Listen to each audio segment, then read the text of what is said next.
There's a particular kind of dread that hits a landlord when they pick up the phone and hear the words, "There's water coming through the ceiling." Not a drip, not a stain, water coming through the ceiling.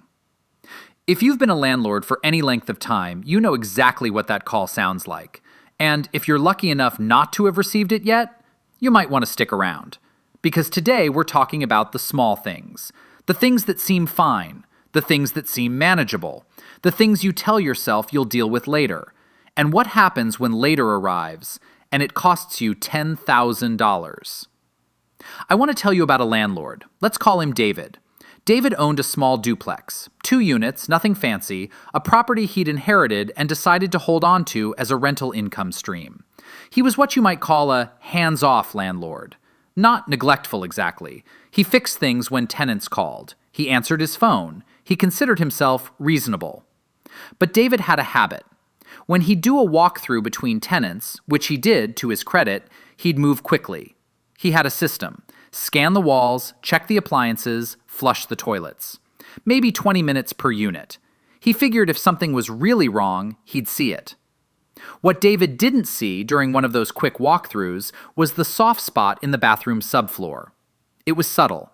The linoleum looked fine, but underneath, a slow leak from a failing wax ring had been working on the wood for months, maybe longer. The new tenants moved in. 6 months passed. And then one Tuesday morning, David's phone rang. The bathroom floor had partially collapsed. The repair bill, subfloor, joists, tile, the works, came in just over $9,000. The tenants had to relocate for 2 weeks. The relationship never really recovered. They didn't renew. And here's the part that really gets you.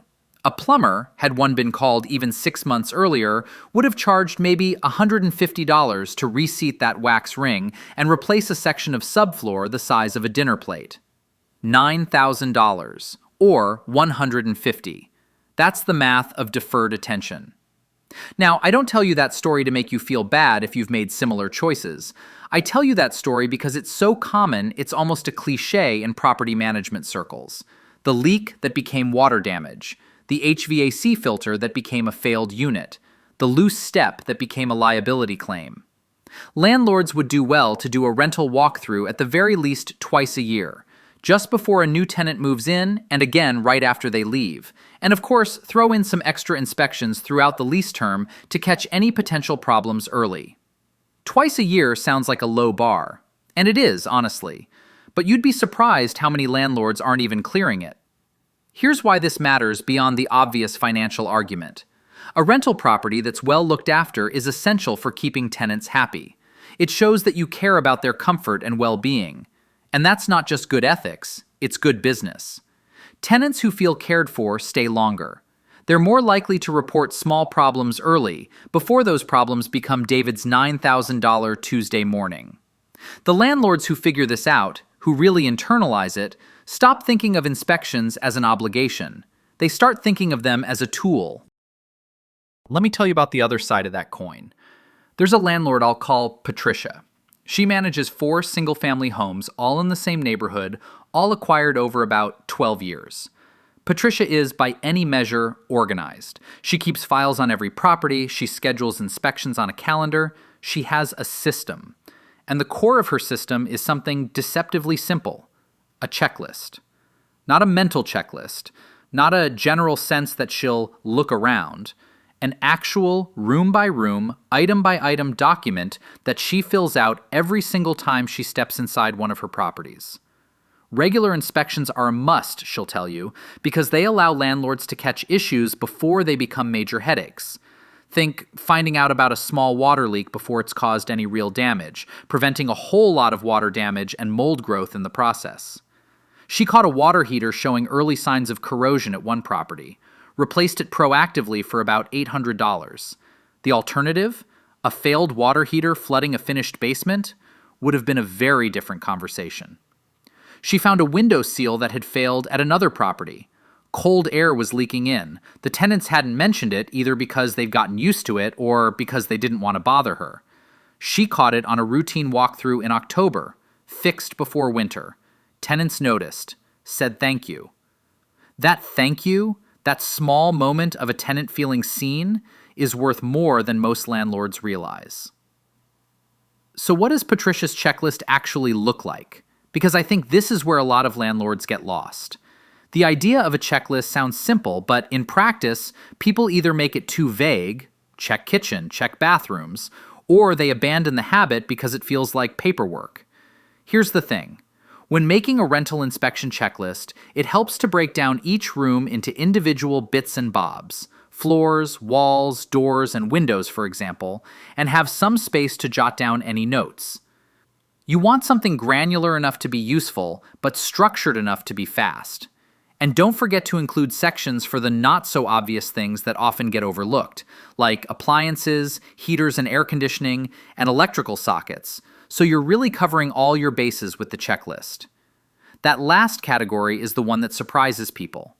Electrical sockets, HVAC filters, the underside of the bathroom sink cabinet. These aren't dramatic. Nobody tells a story at a dinner party about catching a loose outlet cover, but they matter. They're the things that, unaddressed, compound quietly until they become something that does get talked about, just not in a good way.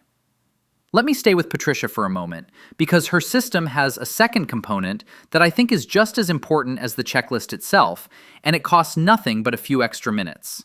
She photographs everything. Every inspection, move in, move out, and the periodic check-ins in between.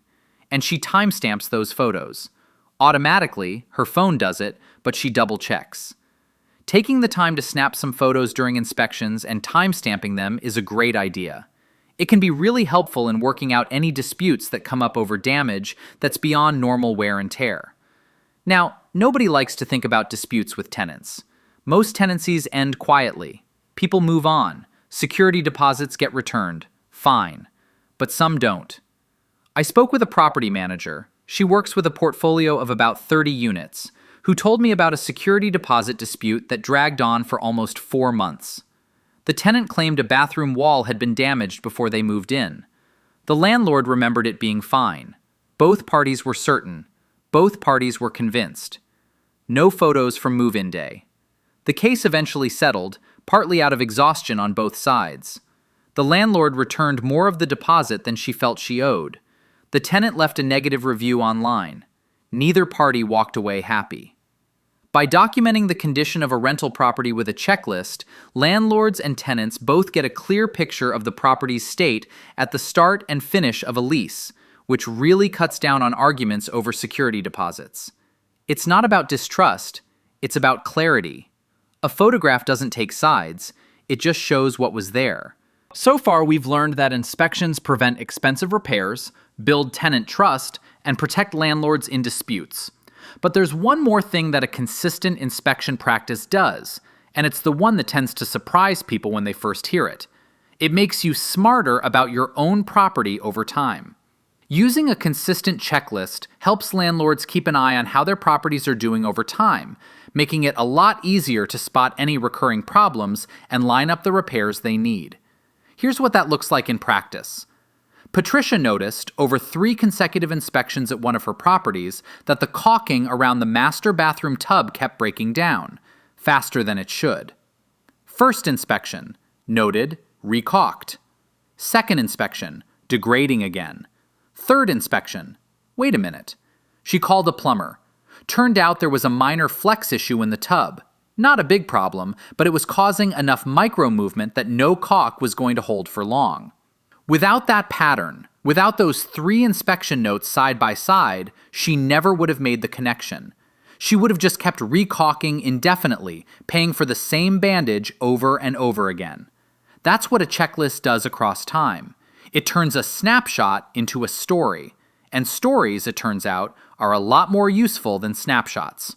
I want to come back to tenants for a moment, because I think in all the talk about damage and deposits and documentation, it's easy to lose sight of something fundamental. Regular inspections are the way to do it because they help catch problems before they get really out of hand, which is great for keeping tenants happy and keeping them on as long as possible. And sorting out any maintenance worries right away shows tenants that you value their comfort, which is just what you need to keep them happy and stay with you for the long haul. Long-term tenants are one of the most undervalued assets in residential real estate. Every time a tenant turns over, you're looking at vacancy loss, cleaning, potentially some repairs, and the time and energy of finding and vetting someone new. The math on retaining a good tenant for an extra year or two, especially in the current rental market, is significant. And the tenants who stay? They're almost always the tenants who feel like their landlord actually shows up. Not just when something breaks, not just at lease renewal, but periodically, consistently, with a clipboard or a checklist app and a genuine interest in making sure the place is in good shape. That's not a high bar, but it's higher than a lot of landlords are clearing. Let me leave you with this. There's a version of property ownership that a lot of people imagine when they first get into it. Passive income, checks arriving, problems handled by someone else. And some of the time, it looks like that. The good months, the good tenants, the quiet quarters, they're real. But the landlords who succeed over the long run, not just the good months, but year after year, property after property, they're not the ones who got lucky and nothing ever went wrong.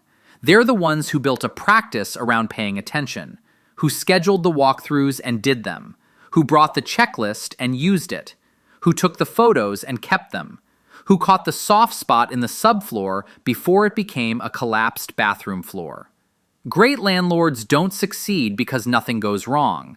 They succeed because they catch problems early, before a drip becomes a flood, before a worn seal becomes a mold issue, before a small conversation becomes a 4-month dispute.